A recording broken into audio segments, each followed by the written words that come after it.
हातातला चहाचा कप बघून तुमच्या लक्षात आलं असेलच की चाय पे चर्चा सुरू आहे आणि ही चर्चा मी होस्ट करतोय आज. मी एकटाच माझ्या पाहुण्यांना प्रश्न विचारणार नाही, तर माझ्यासोबत आज दोन धुरंधर पत्रकार आहेत, जी मांदियाळी आमच्या या उजव्या विचारांच्या पत्रकारांची आहे, ज्यांची नावं घेतली जातात क्रमाने. त्यातली ही 2-3 नावं आज तुमच्यासमोर पडद्यावर दिसतील. एक तर डॉक्टरच आहेत, त्यामुळे शल्यचिकित्सा होणार आहे आणि या शल्यचिकित्सेला आपण पोस्टमार्टम असंही नाव देऊ शकतो.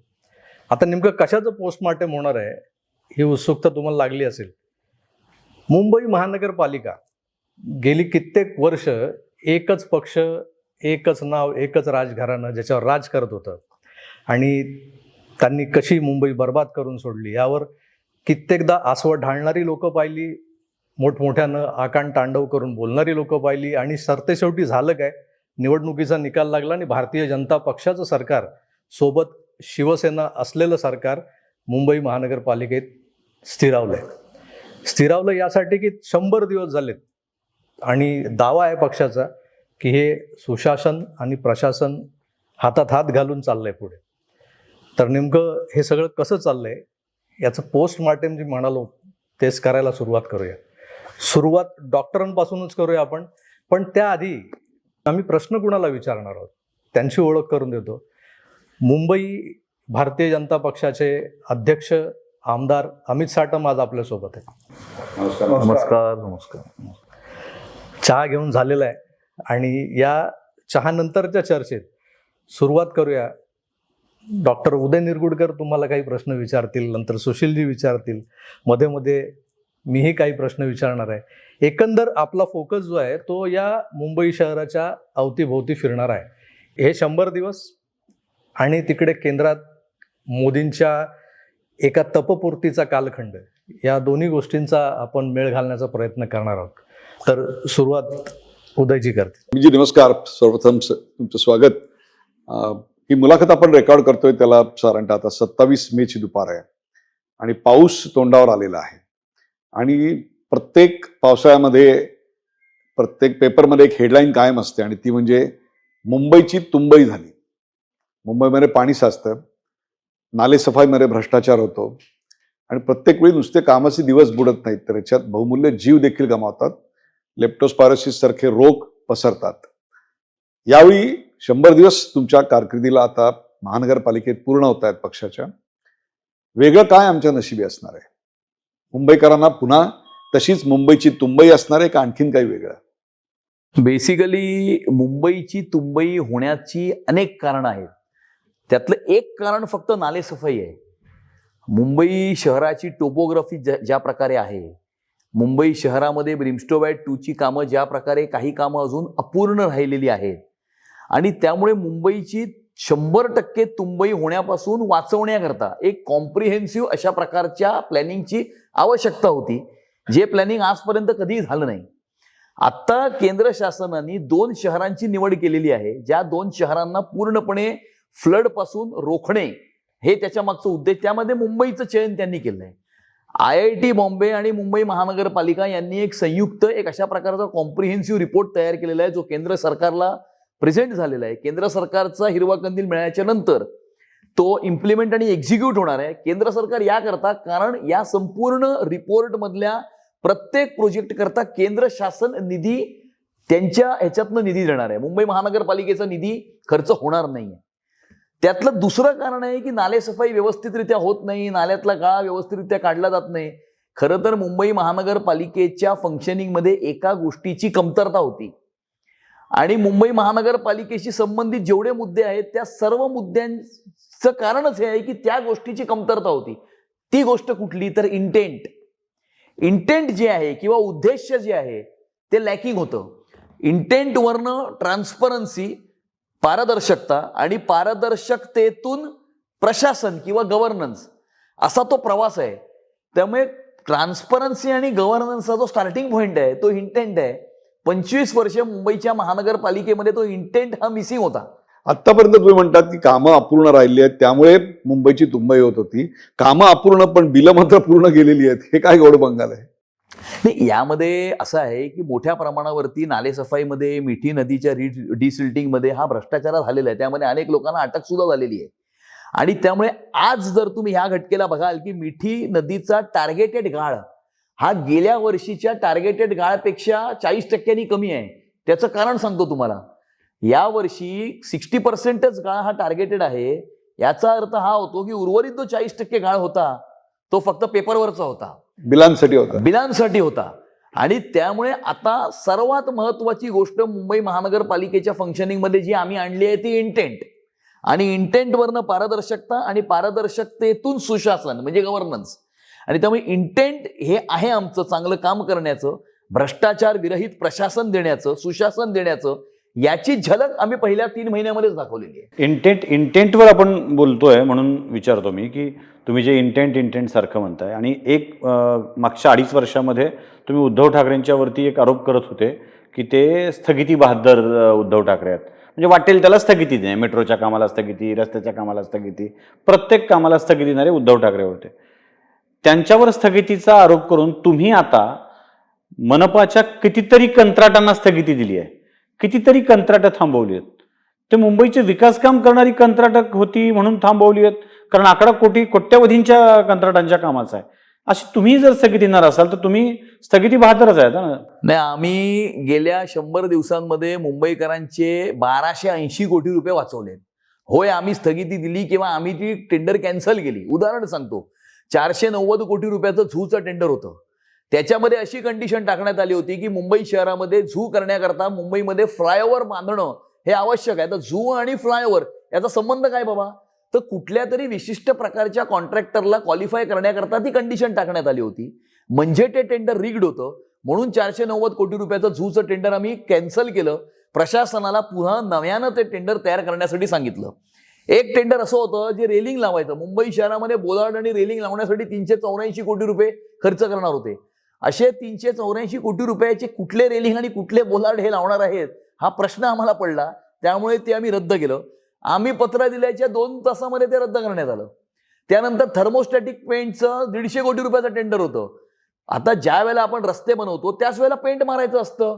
रस्त्याच्या कामामध्ये ते इन्कॉर्पोरेट करायचं असतं. रस्त्याला पेंट मारायचं 150 कोटीचं वेगळं टेंडर कुठलं? त्यामुळे ह्याचीच टोटल 1000 कोटी होते. आणि गारगाई आणि पिंजाळचा जो प्रकल्प होता तो प्रकल्प पारित करत असताना कॉन्ट्रॅक्टर अबाउट 10% होता.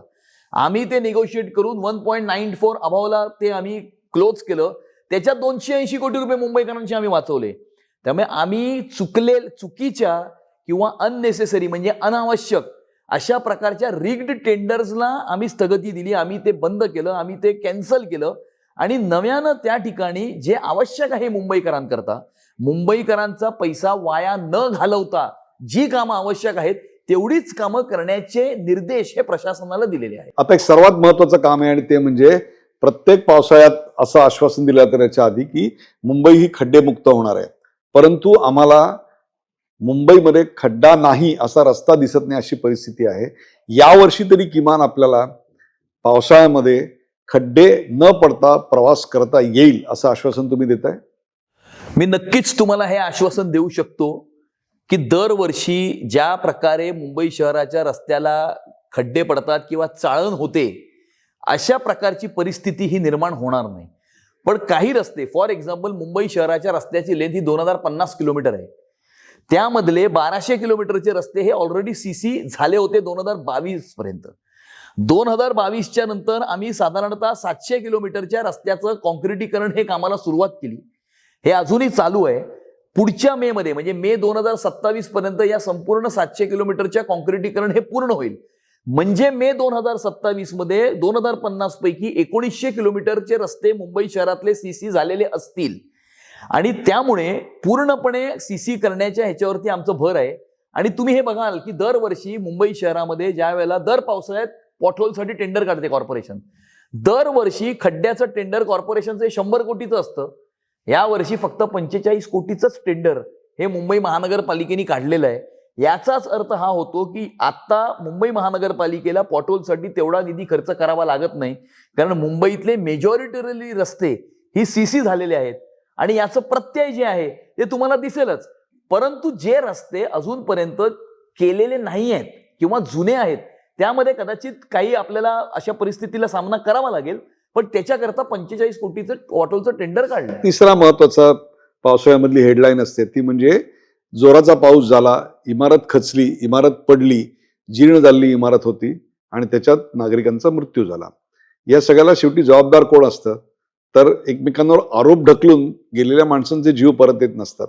तर मला असं वाटतं सुशासनाचा दावा आपण करतायत, तर या पावसाळ्यामध्ये अशा प्रकारे जुन्या इमारतींमध्ये, पडायला आलेल्या इमारतींमध्ये निरपराध नागरिकांचे मृत्यू होणार नाहीत याच्याकरता आपण काय केलंय?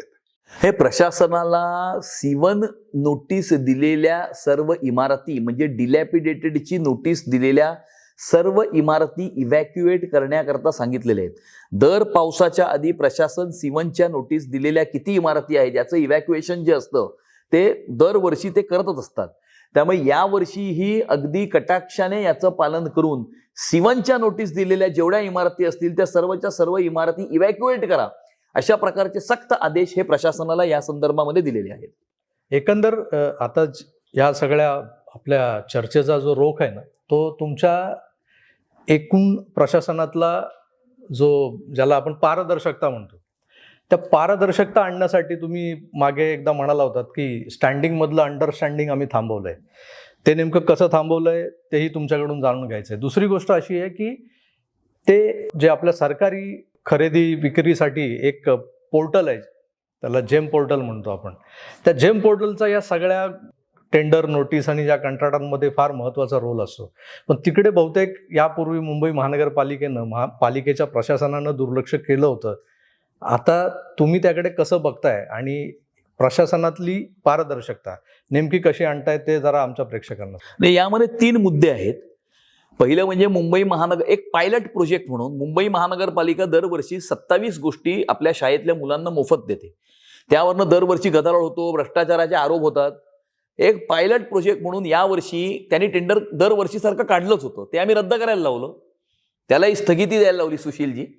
आणि या सर्व 27 गोष्टी या पंतप्रधानांच्या संकल्पनेतून गव्हर्नमेंट इन मार्केट प्लेस हे जे जेम पोर्टल आहे या जेम पोर्टलवरनंच त्याची खरेदी करण्यात यावी अशा प्रकारचे सक्त आदेश प्रशासनाला दिले. आधीचं टेंडर कॅन्सल केलं, हे सर्व नवीन टेंडर जेम पोर्टलवरती आणलं. आता जेम पोर्टलवरनं खरेदी करण्याची प्रक्रिया महानगरपालिकेच्या वतीने सुरू आहे. 1 महिन्यामध्ये सर्व वस्तूंची डिलिव्हरी महानगरपालिकेतील विद्यार्थ्यांना होईल. यामध्ये किमान 30 ते 40 कोटी रुपयाची बचत मुंबईकरांची या जेम पोर्टलच्या खरेदीमध्ये होते. त्याचप्रमाणे जे मेडिकल इक्विपमेंट्स आणि औषधं आहेत जेवढी जेम पोर्टलवर अवेलेबल आहेत त्या सर्वच्या सर्व जी अवेलेबिलिटी आहे ती सर्व इक्विपमेंट आणि औषधं ही जेम पोर्टलवरनंच हेल्थ डिपार्टमेंट किंवा आरोग्य खात्यानं विकत घ्यावी अशा प्रकारचे सक्त आदेश हे प्रशासनाला देण्यात आलेले आहेत. तिसरा मुद्दा जो आपण म्हणाला स्टँडिंग कमिटीतली अंडरस्टँडिंग, असं आहे की दर आठवड्याच्या बुधवारी स्टँडिंग कमिटीची मीटिंग असते. आजही बुधवार आहे आणि आजही आत्ताही स्टँडिंग कमिटीची मीटिंग सुरू असेल. आणि दर बुधवारच्या स्टँडिंग कमिटीच्या टक्केवारीवरती काही जण जगत होते आणि कॉन्ट्रॅक्टरला स्टँडिंग कमिटीच्या मीटिंगच्या आधी अनेक लोकांच्या भेटी या हँडशेक गोल्डन हँडशेक करावा लागायचा आणि त्याच्यानंतर त्यांचे जे प्रस्ताव आहेत ते स्टँडिंग कमिटीमध्ये पारित व्हायचे. ही जी अनेक वर्षापासूनची जी प्रचलित पद्धत आहे ती पद्धत आपले महाराष्ट्राचे मुख्यमंत्री सन्माननीय देवेंद्र फडणवीस साहेबांच्या मार्गदर्शनाखाली आणि नेतृत्वाखाली आम्ही पूर्णपणे बंद केलेली आहे. कॉन्ट्रॅक्टरला आता कुणालाही भेटायची आवश्यकता नाही. जर त्यांचा जो प्रस्ताव आहे तो मुंबईकरांसाठी योग्य असेल, मुंबई महानगरपालिकेसाठी आवश्यक असेल, मेरिटप्रमाणे करेक्ट असेल आणि जर अभाव नसेल तर तो कुणालाही न भेटता पारित होईल. जर एखादा प्रस्ताव रिग्ड असेल, कुणाच्या तरी स्पेसिफिक वेस्टेड इंटरेस्ट करता असेल, अभाव असेल तर तो पारित होणार नाही.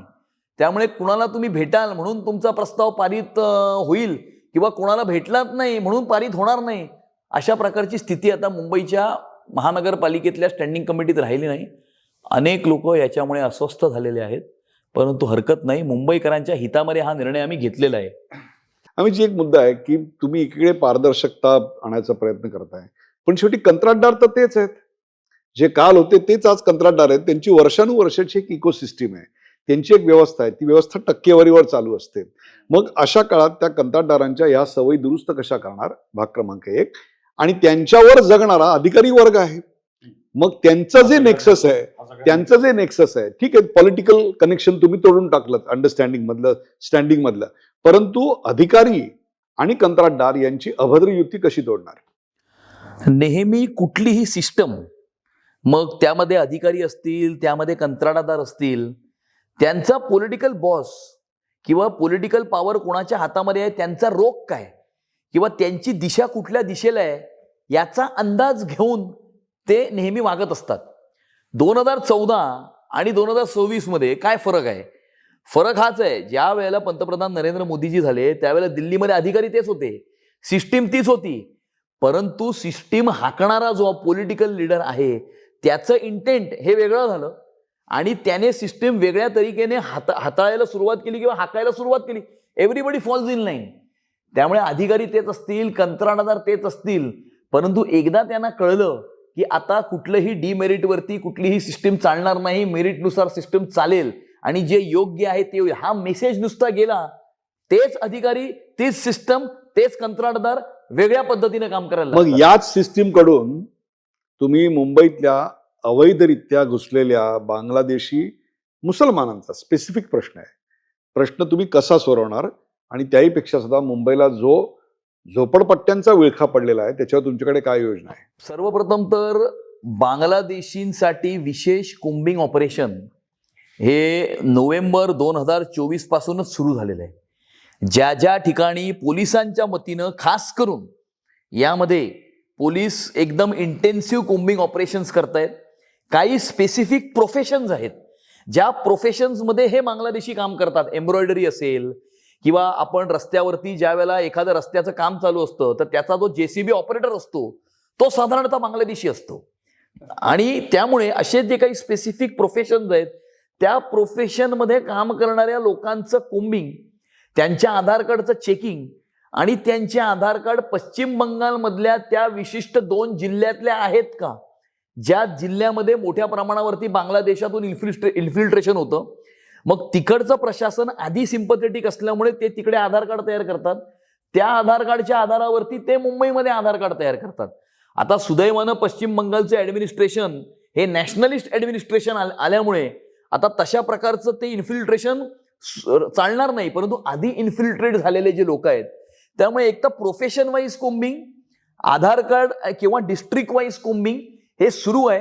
साधारणतः गेल्या नोव्हेंबर 2024 ते आतापर्यंत आम्ही 1200 बांगलादेशींना या ठिकाणी आयडेंटिफाय केलं, त्यांना डिटेन केलं आणि त्यांना डिपोर्ट केलं. हा आकडा खूप कमी असं वाटत नाही? 1200 ह्याचा आकडा तुम्ही सांगताय, पण जेव्हा सरकारी पातळीवर हा आकडा येतो तेव्हा तो खूप कमी येतो. आणि डिपोर्ट करण्याची जी प्रोसेस झालेली आहे त्या डिपोर्टच्या प्रोसेसला तुम्ही असं उघड करताय का की या मार्गाने या वाहनाने एवढे बांगलादेशी नागरिक आम्ही परत पाठवलेले आहेत, म्हणजे सरकार म्हणून म्हणतोय. तर आता तुम्ही भाजपचे अध्यक्ष आहात, पण बाळासाहेब ठाकरे यांनी काही वर्षापूर्वी मुंबईमध्ये काही लाख बांगलादेशी आहेत असं विधान केलं होतं आणि त्याच वेळेला 1999 साल असेल, या देशामध्ये मिलिटरीचा रिपोर्ट आहे 1,90,00,000 बांगलादेशी आहेत असं सांगितलं होतं. आता हे जे बांगलादेशी आहेत ते काही 24 परगणा आणि या भागात मुर्शिदाबाद मधनं येतात, त्या जिल्ह्यात ते राहत नाहीत कारण त्यांची स्टँडर्ड ऑफ लिव्हिंग तिकडचं आहे ते बांगलादेशपेक्षा वाईट आहे.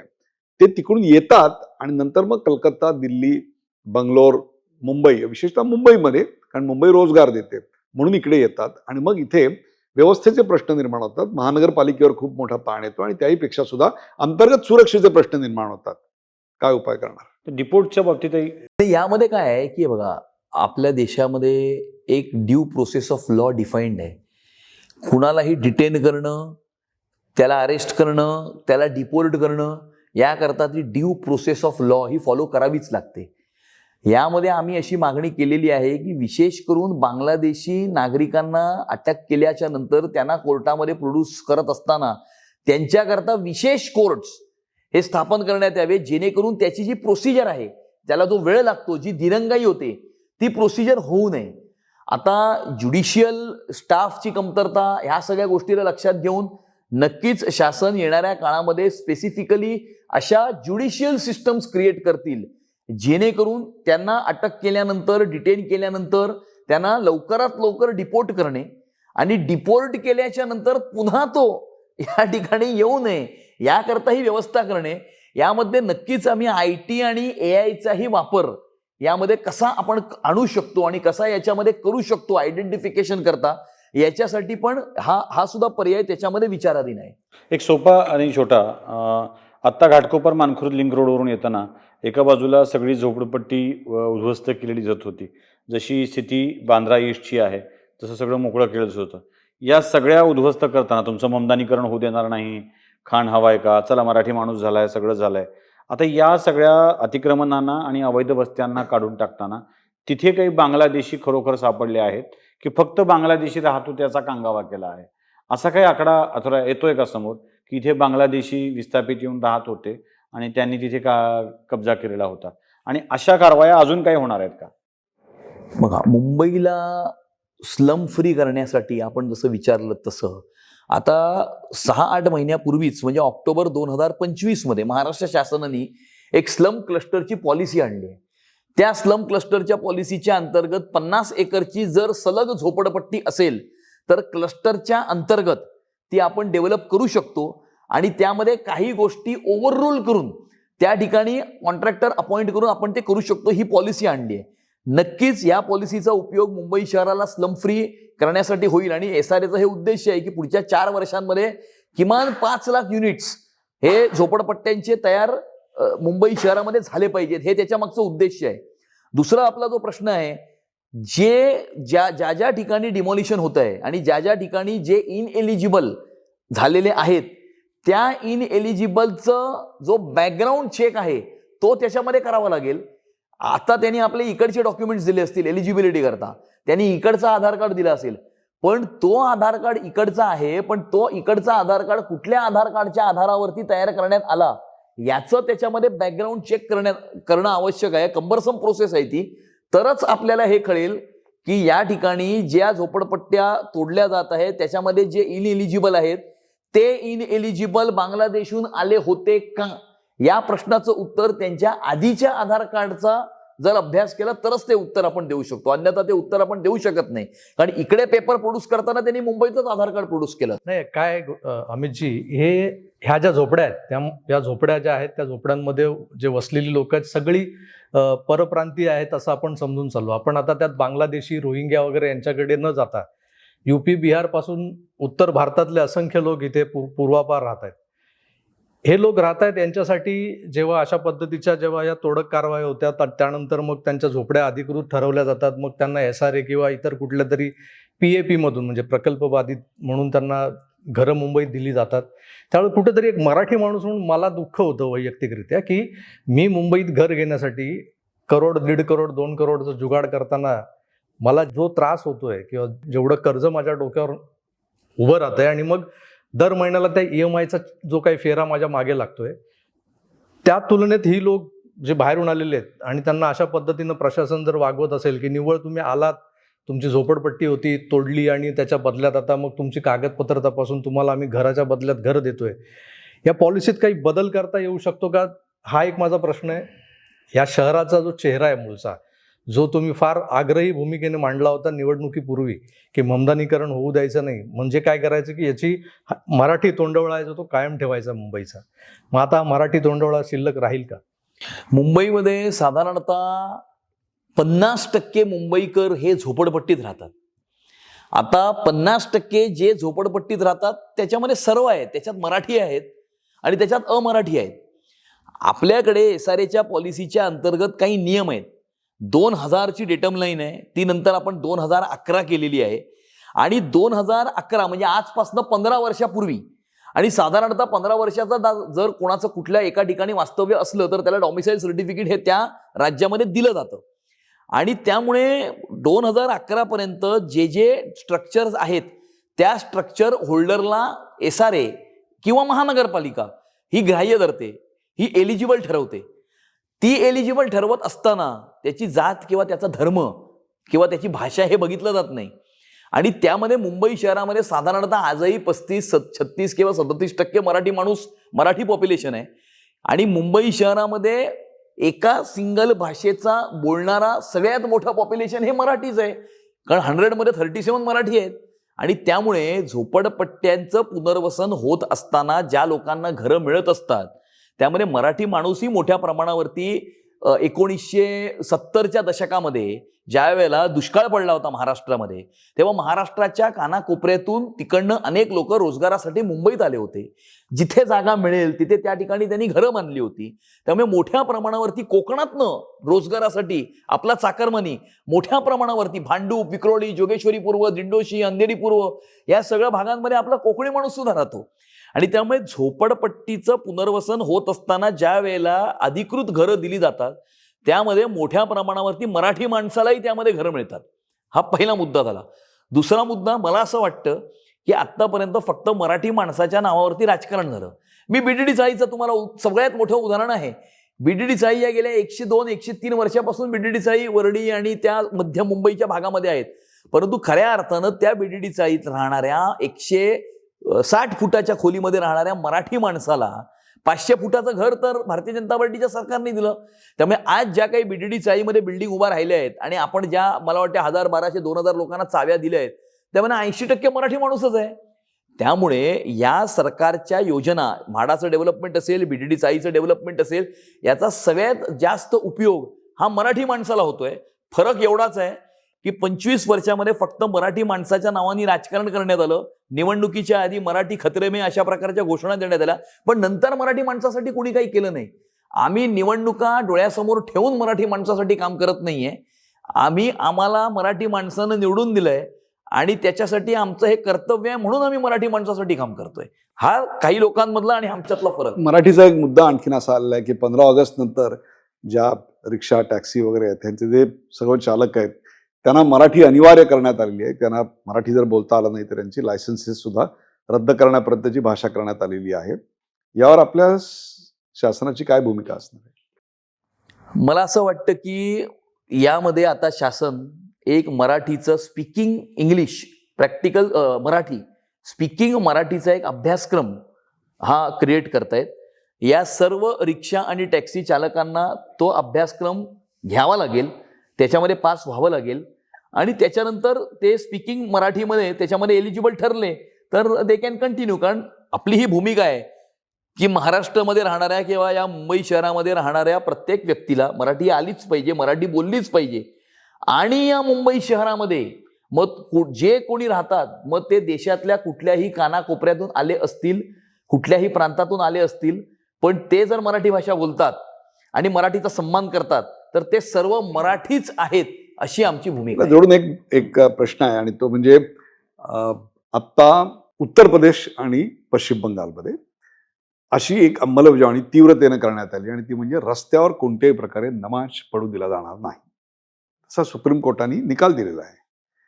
मुंबईच्या बाबतीत निकाल आलेला आहे की भोंगे काढून टाका, रस्त्यावरचे नमाज बंद करा. अंमलबजावणी कधी होणार? नाही, भोंग्यांची अंमलबजावणी ही झालेली आहे.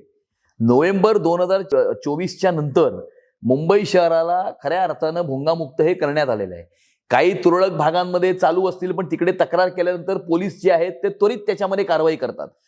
आणि ह्यामागे कुठल्याही एका धर्माचा विषय नाही. कुणाचाही धर्म असेल, तुमचा असेल, माझा असेल, अजून कोणाचा असेल, तो आयदर घरामध्ये असला पाहिजे किंवा त्या प्रार्थना स्थळांमध्ये असला पाहिजे. रस्त्यावरती किंवा पब्लिकली अशा प्रकारे कुणीही आपल्या धर्माचं जे काही हे करू नये, ही आमची भूमिका आहे. हे कुठल्याही एका पर्टिक्युलर धर्माच्या विरुद्ध नाही आहे, परंतु रस्त्यावरती हे करून अशा प्रकारे ट्रॅफिक कंजेशन क्रिएट करून दुसऱ्यांना त्रास देऊन, शेवटी धर्म काय शिकवतो? धर्म तर हेच शिकवतो की सगळ्यांना आपलं करा, कोणालाही त्रास देऊ नका. त्यामुळे धर्माची प्रॅक्टिस करत असताना इतरांना त्रास होऊ नये ही आमची भूमिका आहे आणि भोंगामुक्त मुंबई शहर हे झालेलं आहे. 2 प्रश्न जोडून विचारतोय मगाच्या मुद्द्यालाच पुढे नेत. एक, ज्या तोडक कारवाया झाल्यात त्या कारवाया अजून काही ठिकाणी होणार आहेत का, असा प्लॅन? म्हणजे महानगरपालिकेचा, राज्य सरकारचा, तुम्ही मुंबई भाजपचे अध्यक्षही आहात, आमदारही आहात आणि भाजपचे प्रमुख म्हणून सुद्धा काम करतात. या सगळ्यामध्ये अजून काही अशा कारवाया या शहरामध्ये होणार आहेत का? नंबर 1. आणि नंबर 2, आपण ज्या बांगलादेशी लोकांना शोधण्याचा प्रयत्न करत होतो किंवा करतोय, त्याच्यामध्ये एक मोठा विषय दुर्लक्षित होतोय का? प्रभाकरजी, तो फार विषय महत्वाचा आहे. मुंबईमधल्या आणि मुंबईच्या उपनगरातल्या म्हणजे मुंबई, ठाणे, विरार, वसई, इकडे पनवेलपर्यंत MMR रिजनमध्ये मोठ्या प्रमाणावर डान्स बार आहेत. दुर्दैवाने चालू आहेत. म्हणजे कोणी काही म्हणू त्याला आपण बंद झालेत वगैरे असे प्रयोग करत असतो तरी त्याला त्याची एक वस्तुस्थिती आहे की हे कधी बंद होत नसतं. आणि या डान्स बारवर मॅक्झिमम बांगलादेशी किंवा पश्चिम बंगालमधून, बांगलादेशातून पश्चिम बंगालात आणि पश्चिम बंगालातून महाराष्ट्रात आलेल्या या मुलींची संख्या खूप मोठी आहे. त्यांच्यासोबत एक परिवार आहे. हा जर शोधला तर एक मोठा रॅकेट आपल्याला इथे मिळू शकतं हे बांगलादेशांना भारतात आणण्याचं. त्यासोबत वेटर म्हणून काम करणारा वर्ग सुद्धा बांगलादेशी आहे. तर याबाबत आपण या दोन्ही प्रकरणामध्ये काही अजून वेगळी सूचना सरकारला, मनपा प्रशासनाला असं काही करणार आहोत का, याकडे लक्ष आहे का? सर्वप्रथम तर बांद्र्यामध्ये जी तोडक कारवाई झाली, तोडक कारवाई काही एका दिवसामध्ये होत नसते. ती तोडक कारवाई आज झाली, पण त्याच्या मागे किमान 2, 2.5, 3 वर्षाचं त्यामध्ये ड्यू प्रोसेस ऑफ लॉ जी आहे ती फॉलो झाली असेल. आधी नोटीस दिली जाते, नोटीसला तो समोरचा माणूस चॅलेंज करतो, सिटी सिव्हिलला करतो, हायकोर्टात जातो, सुप्रीम कोर्टात जातो. ते सगळं कंप्लीट झाल्यानंतर, सगळीकडचे स्टे व्हेकेट झाल्याच्या नंतर ती कारवाई होत असते. ज्या ज्या ठिकाणी अशा प्रकारचे जिथे नोटिसेस आहेत, पब्लिक प्रोजेक्ट्सच्या मध्ये इन्क्रोचमेंट आहे, नाल्याच्या मध्ये इन्क्रोचमेंट आहे, त्या ठिकाणी नोटिसेस देण्यात आलेल्या आहेत. ती ज्या वेळेला ड्यू प्रोसेस ऑफ लॉ तिकडची पूर्ण होईल त्या वेळेला अशा प्रकारची कारवाई त्या ठिकाणी स्टे व्हेकेट झाल्यानंतर केलीच जाईल. त्यामध्ये कुठल्याही प्रकारचं कुठलीही गय ही केली जाणार नाही. परंतु आजच सगळं तोडून टाकणार असं नाहीये. प्रत्येकाची एक ड्यू प्रोसेस ऑफ लॉ आहे, प्रत्येकाचा एक त्याची प्रोसेस फॉलो झाल्यानंतर प्रत्येक ठिकाणी याची कारवाई होईल. दुसरा मुद्दा आपण म्हणालात की हो, डान्स बार बंद झाले, मग ते चालू झाले. चालू करत असताना त्यावरती काही निर्बंध घालण्यात आले. आता सर्रासपणे आपण हे बघतोय की त्याच्यामध्ये घातलेले निर्बंध जे आहेत ते धाव्यावरती बसवून त्या ठिकाणी त्याचं व्हायोलेशन होत असताना काही ठिकाणी आपल्या लक्षात हे आलेलं आहे. आता परवाच्याच दिवशी गेल्या आठवड्यामध्ये अशा प्रकारची घटना ज्यावेळेला समोर आली होती त्यावेळेला पोलीस प्रशासनाला सक्त अशा प्रकारचे आदेश देण्यात आलेले आहेत. आणि या पोलीस प्रशासनाला आदेश देत असताना प्रत्येक झोनच्या DCPला स्पेसिफिकली असे आदेश दिलेले आहेत की तुमच्या झोनमध्ये अशा प्रकारची कुठलीही डान्स बार उल्लंघन करून, नियमांचं उल्लंघन करून हे चालले नाही पाहिजे. आणि जो तुम्ही विचारत की डान्स बार मध्ये बांगलादेश किंवा तिकडच्या भागातनं कोणी समजा काही काम करत असतील, तर मी तुम्हाला आधीच सांगितलं की बांगलादेशींच्या कोम्बिंग ऑपरेशनमध्ये प्रोफेशन वाईज सेग्रिगेशन हे आम्ही ऑलरेडी आधीपासूनच ते करतोय. त्यामध्ये काही बार्समध्ये सर्व्हिस देणारे वेटर्स किंवा वेट्रेसेस असतील किंवा मोठ्या प्रमाणावरती कन्स्ट्रक्शन वर्कर्स जे आहेत ते बांगलादेशातून येताना आपल्याला दिसतात. त्यामुळे त्याचं प्रोफेशन वाईज सेग्रिगेशन जे झालेलं आहे आणि त्याच्यावरती जो अटॅक होतोय ते डान्स बार मध्ये काम करणारे लोक त्याचाच एक भाग आहेत. सरकार जेव्हा बदलतं ते लोकांना जाणवायला लागतं आणि त्याच्याकरता प्रशासन बदललंय म्हणजेच अधिकाऱ्यांची वागणूक बदलली. सरकारी कार्यालयात सामान्य नागरिक गेला तर त्याला एक वेगळी ट्रीटमेंट मिळाली तर आपण म्हणतो. या 100 दिवसामध्ये या बाबतीत काय प्रगती केलेली आहे, ज्याला आपण कन्झ्युमर सर्व्हिसेस असं म्हणतो? सगळ्यात मोठी कारवाई तर मी तुम्हाला हेच सांगतो की प्रशासनानं स्वतःहून मिठी नदीचं टेंडर काढताना गेल्या वर्षीच्या टार्गेट गाळाचा 60% टार्गेट गाळ या वर्षी त्यांनी पकडला. म्हणजे हा पहिला सिग्नल प्रशासनाने स्वतः दिलेला आहे की भैया अभी सरकार बदल गई है और हे सगळं जे काही हँकी पँकी आहे ते आता चालणार नाही. आणि त्यामुळे मोठ्या प्रमाणामध्ये प्रशासनामध्ये हा मेसेज गेलेला आहे की बाबा हे आता अंडरस्टँडिंगचं सरकार नाही आहे किंवा अंडरस्टँडिंगचं प्रशासन नाही आहे. आणि त्यांना हा सक्त मेसेज दिलेला आहे की वी मीन बिझनेस. आणि त्यामुळे शेवटच्या मुंबईकराला या सोयी सुविधा देणे हेच आमचं परम कर्तव्य आहे. आणि ते देण्यासाठी तुम्हीही म्हणजे प्रशासनही बंधनकारक आहे आणि आम्हीही बंधनकारक आहोत. आणि नाहीतर आम्हाला मुंबईकरांना 5 वर्षानंतर पुन्हा तोंड द्यायचंच आहे. या सगळ्या चर्चेला पुढे नेताना एक प्रश्न असा आहे की 100 दिवसाचं कौतुक आपण सगळ्यांनी केलंय. काय काय घडतंय, काय काय घडलेलं आहे आतापर्यंत, या सगळ्या गोष्टी सांगितल्यात. पण जसं मोदींचं असतं की माझ्या सरकारमध्ये इतक्या दिवसामध्ये ही कामं घडली पाहिजेत, 100 दिवसाचं केंद्र सरकार देतं, जसं राज्य सरकार देतं, तसं तुम्ही धुरंधर आहात या मनपाच्या सरकारचे. तर त्या सरकारचं नेक्स्ट 100 डेज असं काही टार्गेट ठरलंय का? कारण अशी छोटी छोटी टार्गेट ठरवूनच पुढे जावं लागेल. पुढच्या 100 दिवसातलं काय उद्दिष्ट आहे? साधारणतः पुढच्या 200 दिवसाचं उद्देश आम्ही ठरवलेलं आहे. त्यामध्ये डॉक्टर बाबासाहेब आंबेडकरांच्या संविधानिक मूल्यांच्या आधारावरती महानगरपालिकेच्या विद्यार्थ्यांकरता आम्ही एक विशेष अभ्यासक्रम हा निर्माण करीत आहोत. त्यानंतर आपण मराठी भाषेला, आत्तापर्यंत मराठीच्या गप्पा खूप झाल्या, पण मराठी भाषेसाठी कोणी काही केलं नाही. मराठी भाषेचा प्रचार आणि प्रसार हा जगभरामध्ये, जगाच्या पाठीवरती, म्हणजे अगदी इंटरनॅशनल मराठी कम्युनिटीपर्यंत मराठी भाषा पोहोचवण्यासाठी महानगरपालिका विशेष कार्यक्रम हे महानगरपालिकेच्या कार्यक्षेत्राच्या बाहेरही आयोजित करणार आहे. म्हणजे बाहेर जाऊन आयोजित करणार आहे एकदा एनर्जी क्रायसिस वगैरे सगळं संपल्यानंतर.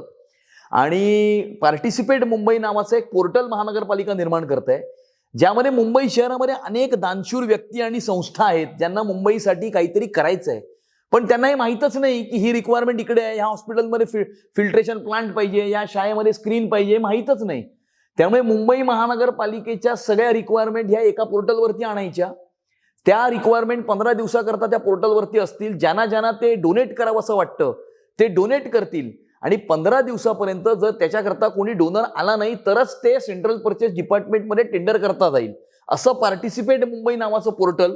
या पोर्टलमधनं एकतर मुंबईकरांना मुंबई महानगरपालिकेच्या माध्यमातून मुंबईसाठी काहीतरी करण्यासाठी एक संधी मिळेल, आणि दुसरं 1000 कोटीची बचत मुंबईच्या महानगरपालिकेची याच्या माध्यमातून होईल. CSR फंडाबद्दल सीएसआर पोर्टल. दुसरा एक प्रश्न आहे की या 100 दिवसाला पॅरल जाणारी एक गोष्ट आहे ती म्हणजे मोदीजींची तपपूर्ती आहे. या काळामध्ये मुंबईला मोदी सरकार आल्यामुळे नेमकं काय मिळालं असं आपल्याला वाटतं, आणि पुढच्या काळामध्ये काय अपेक्षा करावी की this is what central government will give? नाही, मुंबईला मोदी सरकार आणि देवेंद्रजींच्या सरकारमुळेच आज मुंबई शहरामध्ये जे आपल्याला बघायला मिळतंय, मेट्रो बघायला मिळते, आपल्याला अटल सेतू बघायला मिळतोय, आपल्याला कोस्टल रोड बघायला मिळतोय, आपल्याला CCTV कॅमेराज आपल्याला बघायला मिळत आहेत, आपल्याला नवी मुंबईचं इंटरनॅशनल एअरपोर्ट बघायला मिळत आहे. हे सगळं हे मोदीजींच्या आणि देवेंद्रजींच्या सरकारमुळेच बघायला मिळत आहे. म्हणजे केंद्र आणि राज्य सरकारमुळे आपल्याला बघायला मिळत आहे.